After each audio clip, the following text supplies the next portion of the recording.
Halo sedulur semua, selamat datang dan kembali lagi di podcast Ngode Mas, Ngobrol Demokrasi KPU Banyumas. Tentunya bersama aku Hernanda Fadil selaku host yang akan menemani obrolan seru kita pada kesempatan kali ini. Ngode Mas, kali ini kita akan membahas seputar topik yang relevan nih pada kegiatan Pilkada 2024 lalu. Ya, bener banget. Fenomena calon tunggal. Jadi, Ngode Mas kali ini kita akan membahas seputar dinamika pencalonan, fenomena calon tunggal Pilkada 2024. Dan tentunya aku nggak akan sendirian ya sedulur, karena kita akan ngobrol bersama Kadif Teknis Penyelenggara KPU Kabupaten Banyumas. Siapa lagi kalau bukan Bapak Sidik Fatoni, atau yang kerap disapa dengan Bapak Tony. Halo Bapak Tony. Halo sedulur KPU Banyumas. Oke, selamat datang Pak Tony. Bagaimana nih kabarnya hari ini Pak? Alhamdulillah sehat. Sehat selalu ya Pak pastinya Sehat selalu. Pak. Oke, mungkin langsung saja ya Pak. Di sini kita akan berbicara seputar Pilkada 2024 lalu nih Pak, dan pastinya nih khususnya di KPU maksudnya di Kabupaten Banyumas ya Pak. Kita akan mengalami sebuah fenomena yang sebelumnya tuh juga jarang terjadi ya Pak, yaitu fenomena pencalonan tunggal, yang mana calon tunggal ini melawan kotak kosong tentunya. Nah, kira-kira apa sih Pak penyebab dari terjadinya pemilihan calon tunggal dalam Pilkada 2024? Ya, jadi calon tunggal ini sebenarnya di awal itu dimulai itu tahun 2015 ya. Jadi pada tahun 2015 itu ada yang melakukan gugatan ke Mahkamah Konstitusi, yang mana kemudian Mahkamah Konstitusi itu memberikan diputuskan nomor 100 tahun 2015 bahwa calon tunggal itu sendiri itu diakomodir. Jadi sebelumnya di Undang-Undang nomor 1 tahun 2015 itu tidak ada yang namanya calon tunggal. Jadi calon harus ada dua. Nah, jadi calon tunggal itu sudah ada pada pemilu 2015. Kemudian pemilu tahun 2020 ya, itu juga ada calon tunggal. Nah, kemudian di pemilu Pilkada 2024 juga ada calon tunggal. Jadi memang calon tunggal itu sudah ada. Nah, apa nih penyebab atau alasan apa saja yang kemudian menjadi suatu daerah itu calonnya hanya calon tunggal? Nah, ini yang perlu sedulur KPU Kabupaten Banyumas juga memahami terkait dengan hal tersebut. Jadi ada 5 kriteria atau ketentuan yang kemudian menyebabkan suatu wilayah kemudian dalam pemilihan baik itu gubernur maupun bupati menjadi hanya ada satu calon tunggal.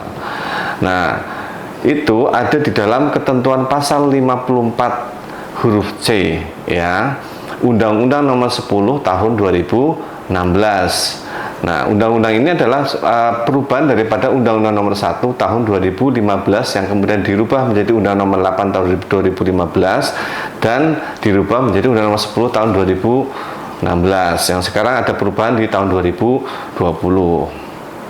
Apa saja? Yang pertama, jadi yang pertama itu KPU sudah membuka pendaftaran, kemudian membuka pendaftaran. Nah, sampai dengan batas akhir pendaftaran selama 3 hari hanya ada satu pasangan calon. Nah, karena hanya ada satu pasangan calon, kemudian sesuai dengan ketentuan, maka kemudian KPU Banyumas atau KPU melakukan penundaan dan kemudian membuka perpanjangan.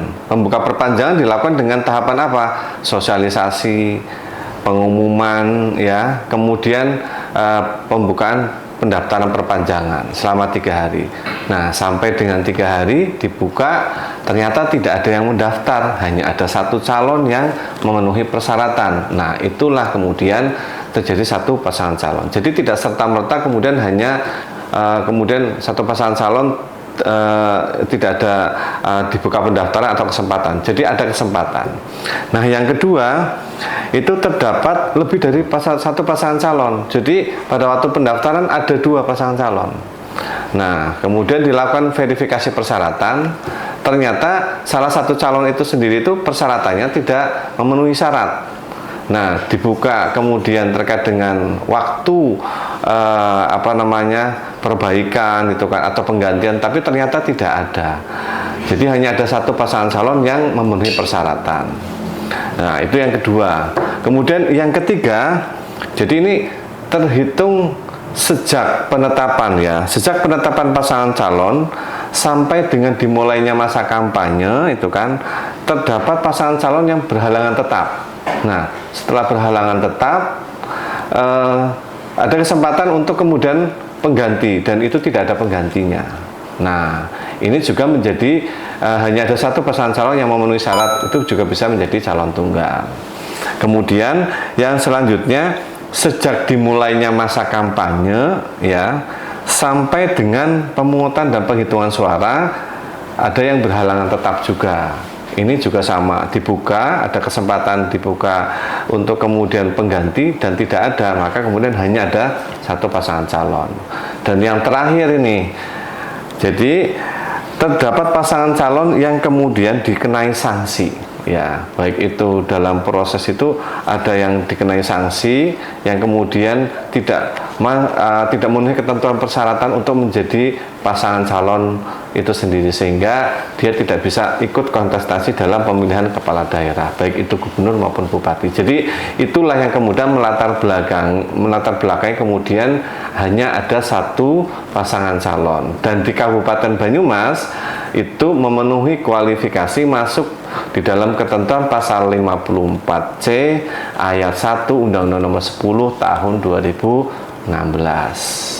Begitu, Mas. Wow, berarti cukup banyak ya Pak mengenai penyebab apa saja yang bisa atau hingga pada akhirnya tuh terpilihlah atau terwujudnya nih calon tunggal ya Pak. Ada 5 faktor sendiri ya Pak Ya, di batang tersebut.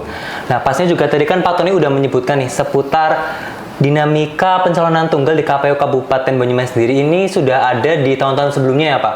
Nah, pastinya kan dinamika tiap tahun itu berbeda ya Pak. Yes. Nah, bagaimana sih dinamika pencalonan di Kabupaten Banyumas yang mengakibatkan menjadi calon tunggal Pak pada tahun ini Pak, khususnya tahun 2024? Iya, dinamika di Kabupaten Banyumas yang kemudian mengakibatkan calon tunggal, sebenarnya di awal di Kabupaten Banyumas itu sendiri itu pada tahapan masuk di awal itu sebenarnya itu ada baliho, banner itu kan yang bertebaran itu ya. Banyak kemudian calon-calon yang sebenarnya itu ikut kontestasi itu kan. Nah, di mana calon-calon, kalau calon perseorangan itu tidak ada ya. Jadi di Kabupaten Banyumas tidak ada calon perseorangan karena tidak ada yang melakukan pendaftaran dan memenuhi dukungan 6,5%, itu tidak ada ya. Jadi pembukaan untuk selanjutnya adalah jalur melalui partai politik. Nah, ini melalui partai politik inilah yang kemudian awalnya itu bertebaran dari partai A, partai B itu ya, partai C itu ya, dan sampai dengan waktu mau pendaftaran pengumuman itu juga sudah ada yang kemudian ya secara ini mereka berdeklarasi begitu ya, melakukan deklarasi itu kan ada pasangan calon. Namun pada hari pertama belum ada yang mendaftar, hari kedua belum ada yang mendaftar. Nah, hari ketiga ada yang mendaftar satu pasangan calon ya. Dari mana itu? Dari koalisi PDI Perjuangan, kemudian ada PKB itu ya, ada sekitar 12 partai politik ya, dan itu juga ada dari partai non parlemen ya, ada Gerindra, ada Nasdem ya, kemudian ada PAN, ada PKS ya, yang kemudian mencalonkan Bapak Dr. Andes Sadewo Trilastiono sama Dwi Asih Lintarti, Ibu Dwi Asih Lintarti. Nah, pada tanggal 29 itu, sebelum tanggal 29 mereka mendaftar itu, sebelum H-1, H-2 itu ada perubahan peta politik gitu. Yang tadinya ada pasangan calon yang mau mendaftar, tapi kemudian ada berubah dukungan. Wow. Nah, saya tidak akan masuk ke situ karena saya juga tidak memahami secara persis itu kenapa ada perubahan dukungan politik ini, yang kemudian akhirnya yang tadinya mau mencalonkan sendiri Tapi kemudian akhirnya dia bergabung gitu kan, Berkoalisi berarti, berkoalisi itu kan. Jadi koalisi yang besar itu kan. Kalau dihitung-hitung kalau jumlah suara ya, jumlah suara di pemilihan legislatif kalau dihitung berarti suaranya itu sudah 98%. 98%, Pak. Yes ya, dari 19, jadi 12 partai politik itu dia memiliki 98%. Jadi tinggal tersisa cuman 18% ya, 18% kalau nggak salah. 1,8%. 1,8% yang tersisa itu ya. Nah itulah kemudian pertama sudah mendaftar. Namun karena hanya ada satu pasangan calon ya, tadi sudah diatur ada putusan MK nomor 1 2015 dan dirubah dan sudah masuk di dalam Undang-Undang nomor 10 tahun 2016. Nah kalau hanya ada satu pasangan calon maka dilakukan perpanjangan. Nah, perpanjangan inilah kemudian dilakukan oleh KPU Kabupaten Banyumas dan dengan melakukan perubahan tahapan. Jadi kita melakukan penundaan, melakukan perubahan tahapan dengan adanya penambahan waktu untuk perpanjangan. Perpanjangan pendaftaran berarti ya, Pak? Setelah dilakukan buka pendaftaran, ternyata itu kan di pendaftaran sama di hari ketiga itu ternyata ada pasangan calon yang melakukan pendaftaran di injury time. Itu di hari terakhir atau di hari terakhir, Pak? Hari terakhir. Kemudian memang ada yang melakukan pendaftaran dan namun tidak bisa memenuhi persyaratan ya. Sehingga akhirnya hanya ada satu pasangan calon yaitu adalah Pak Sadewo. Jadi yang mendaftar yang terakhir itu adalah di perpanjangan itu adalah Prof. Ma'ruf Cahyono dan Ibu Yulianti. Berarti beliau-beliau itu yang memang daftar di hari terakhir namun belum bisa ya Pak, belum lolos ya Pak pendaftarannya. Ya, artinya persyaratannya itu tidak masuk ya itu kan, akhirnya kemudian kita kembalikan. Nah kemudian nih Pak, mengenai hal tersebut berarti kira-kira apa Pak yang mengakibatkan pendaftar itu bisa sampai gagal gitu Pak? Ya, jadi ada beberapa ketentuan yang mengakibatkan yang bersangkutan itu sendiri itu gagal melakukan pendaftaran. Yang pertama itu ya, jadi tim dari pasangan calon itu sendiri itu saya melihat tidak melakukan koordinasi gitu ya. Jadi kita sebenarnya kan sudah KPU Banyumas itu kan sudah buka helpdesk itu ya, helpdesk di KPU Banyumas itu kan bagi partai politik gitu kan yang memang mau mencalonkan atau mau mendaftar itu apa saja kelengkapan persyaratan yang harus dilengkapi dan sebagainya itu ya.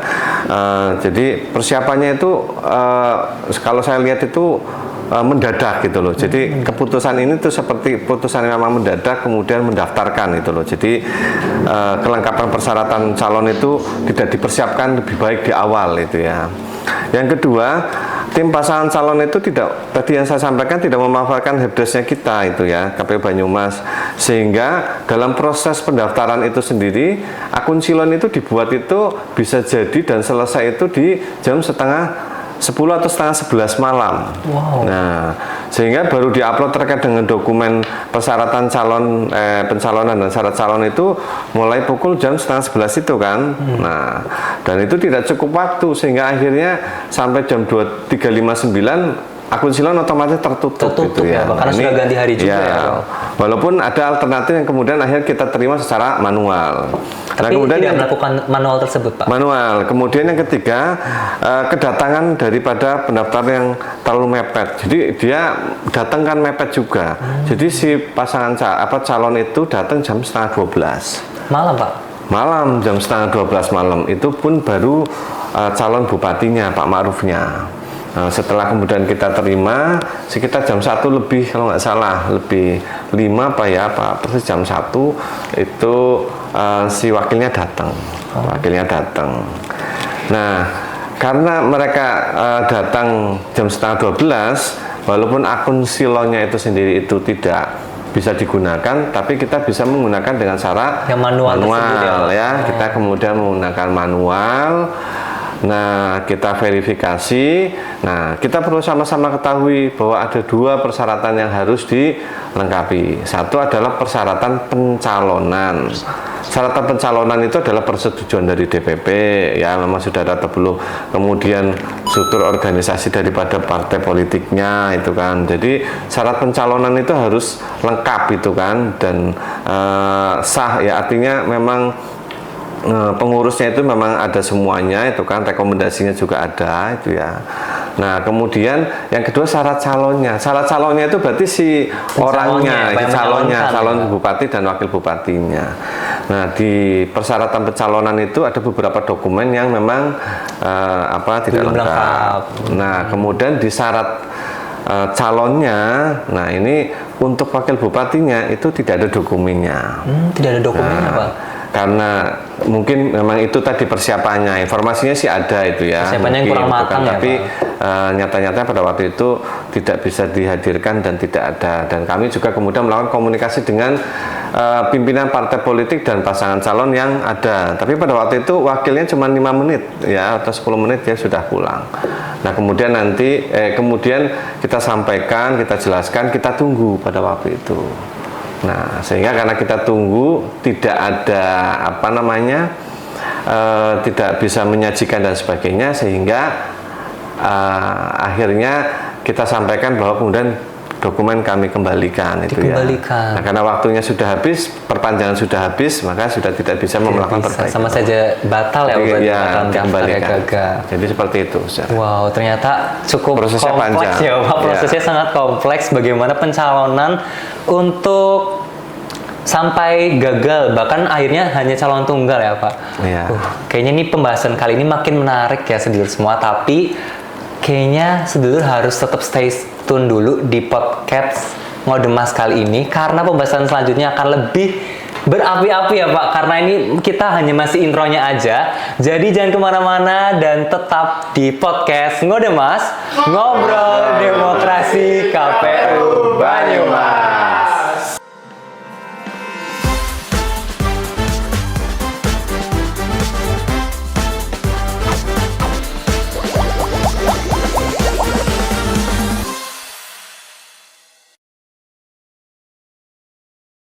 Halo sedulur, kembali lagi di podcast Ngodemas, Ngobrol Demokrasi KPU Banyumas. Oke sedulur, masih bersama saya dan Pak Tony. Kita akan melanjutkan obrolan yang seru ini nih. Oke Pak, lanjut nih Pak. Kan tadi kita udah ngobrolin seputar pendaftaran pemilihan calon tunggal ya Pak. Nah, selanjutnya aku ingin tanya Pak, terkait partisipasi masyarakat sendiri dalam kegiatan pilkada di Kabupaten Banyumas itu bagaimana sih Pak? Ya, kalau partisipasi sendiri dalam pilkada di Kabupaten Banyumas, kalau pilkada di 2018 itu partisipasinya di angka 74%.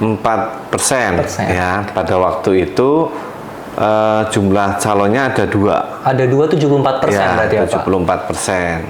Nah, sedangkan di 2024 itu partisipasi pemilihnya untuk yang bupati 68,9%. Menurun berarti Pak? Ya, menurun itu ya. Nah, ini penurunannya salah satunya karena calon tunggal, bisa jadi seperti itu. Oh, berarti mengalami penurunan dari 78 yang 74 yang tadinya 2 calon ya Pak. Ya. Tahun lalu menurun menjadi 68,9%. Kalau gubernur 69. Ya. Okay.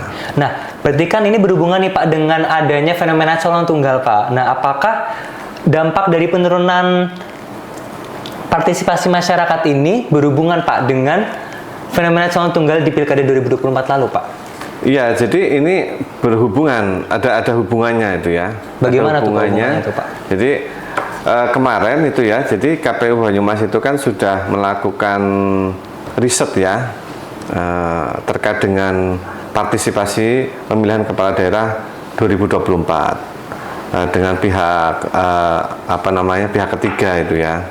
Jadi faktor salah satu penurunan partisipasi ada 5 faktor ya itu kan. Bisa jadi yang pertama ya, yang pertama ada penggabungan TPS ya tadinya itu kan TPS-nya misalnya 300 pemilih dalam satu TPS, ini maksimal satu TPS itu 600. Jadi bisa jadi agak jauh itu ya. Kemudian orang enggan kemudian datang ke TPS, itu bisa jadi. Itu yang pertama ya. Yang kedua, kelelahan dan kejenuhan masyarakat. Kenapa lelah atau jenuh? Karena kan baru pemilu. Iya benar. Rangkaiannya baru dekat ya Pak, waktunya. Kemudian masuk ke pilkada. Pilkada ini posisinya itu hanya ada calon tunggal, ya kan? Benar. Nah, ini bisa jadi itu hasil riset ya. Riset ini tidak hanya ditanyakan kepada masyarakat, tapi juga akademisi, kemudian birokrasi, semua elemen itu ditanya, tokoh masyarakat dan sebagainya. Kemudian pemilih tidak ada di lokasi ya, tidak ada di lokasi, artinya itu merantau. Mereka yang bekerja tidak pulang. Dan itu cukup banyak ya di Kabupaten Banyumas yang melakukan merantau.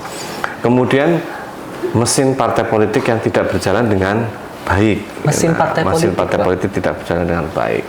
Nah ini, dampak dari penurunan partisipasi masyarakat, dari penurunan partisipasi masyarakat ini adalah salah satu yang tadi saya sampaikan itu adalah anak calon tunggal. Calon tunggal. Ya, orang kemudian sudah enggan, bisa jadi nih, itu kan tidak suka dengan calonnya, ya kan, bisa jadi itu kan karena jenuh itu kan, lah ini koalisi partai besar menjadi satu itu kan. Nah, berarti sebenarnya banyak alasan-alasan personal ya, itu kan bisa jadi seperti itu.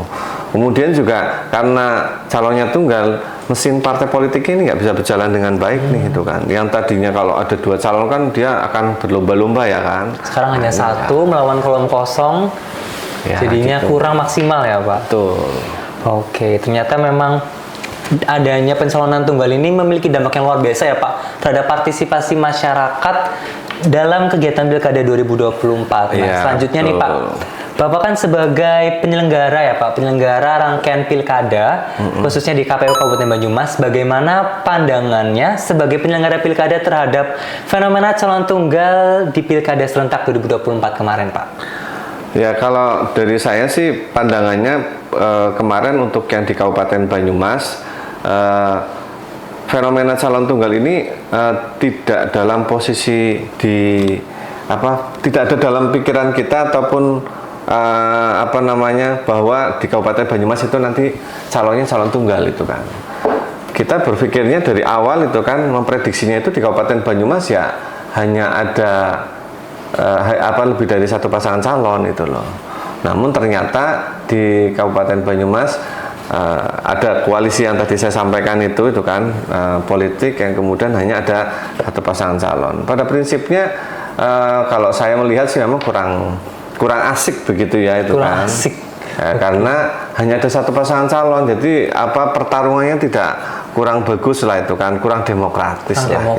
Gitu. Orang kalau menganggap posisinya itu calon satu sih gimana itu kan, ya mau dipilih mana itu kan sama kolom kosong. Nah ini kolom kosong ini kan posisinya kan tidak ada subjeknya itu kan, kosong. Itu kan. Nah, artinya kalau misalkan kolom kosong taruhnya kan bukan antara orang dengan orang ini, tapi dengan kolom kosong ini yang kemudian memang kalau dari saya, pandangan saya itu memang kurang menarik. Tapi dengan adanya satu pasangan calon bukan berarti kami dari KPU malah justru kemudian itu pekerjaannya jauh lebih ringan dan lebih enak begitu justru ya. Justru malah effortnya jauh lebih banyak karena kita harus mensosialisasikan kepada masyarakat secara adil itu ya, bahwa mencoblos calon atau mencoblos kolom kosong itu sama-sama sah itu kan, dan kemudian kedudukan kolom kosong seperti apa, kedudukan calon itu seperti apa. Itu mungkin itu ya.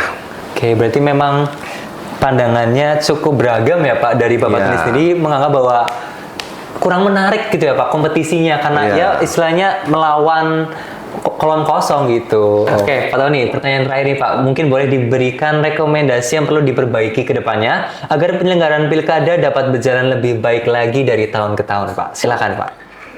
Ya, jadi untuk perbaikan ke depan ya, agar proses penyelenggaraan Pilkada berjalan lebih baik, ada beberapa rekomendasi. Nah, kebetulan ya ini KPU Kabupaten Banyumas ini juga telah membuat buku ya terkait dengan fenomena pencalonan dinamika pencalonan ya, fenomena pencalonan calon tunggal di Kabupaten Banyumas. Dan ada dalam pembuatan buku itu memang melibatkan beberapa elemen ya. Jadi ada akademisi, kemudian ada media, kemudian ada penyelenggara itu sendiri atau dari KPU Kabupaten Banyumas itu sendiri. Nah, rekomendasi untuk perbaikan ke depan yang pertama adalah terkait dengan regulasi ya. Adanya perbaikan regulasi terkait dengan calon tunggal dan salah satunya adalah terkait dengan ketentuan dari kolom kosong itu sendiri. Nah, kedudukan dari kolom kosong itu sendiri. Ini yang memang perlu diperbaiki.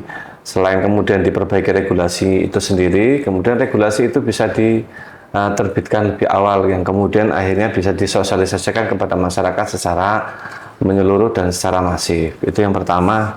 Kemudian yang kedua, kita juga berharap kepada partai politik untuk kemudian bisa memperkuatlah terkait dengan kaderisasi, sehingga mengeluarkan calon-calon pemimpin yang kemudian ikut berkontestasi di Pilkada di 2029 nanti. Kita sama-sama ketahui memang untuk Pilkada yang akan datang mungkin jauh akan banyak ya, dan dimungkinkan bisa jadi tidak ada calon tunggal. Karena dengan adanya putusan MK nomor 60 ya tahun 2024 yang mana pencalonan itu sendiri itu nanti sama seperti kayak pencalonan perseorangan. Jadi jumlahnya itu sendiri itu kayak misalnya Banyumas, maka jumlah pemilih pilkada kemarin itu ya jumlahnya 6,5%. Kalau jumlah pemilihnya DPT-nya 1 juta, lebih dari 1 juta 6,5%. Kalau jumlah DPT-nya cuma 700 sekian, maka itu adalah 7,5%. Jadi artinya lebih sedikit ya.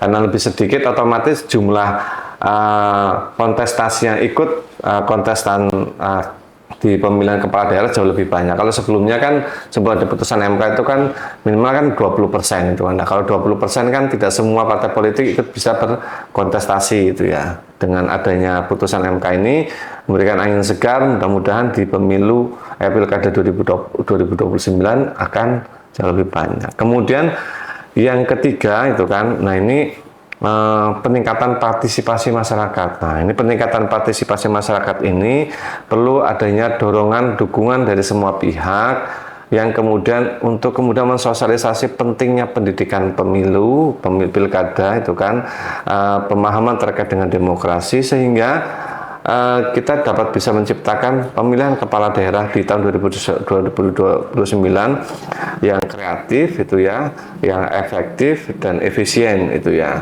Dan tentunya ada satu yang kemudian perlu diperbaiki adalah terkait dengan kos politik yang cukup tinggi.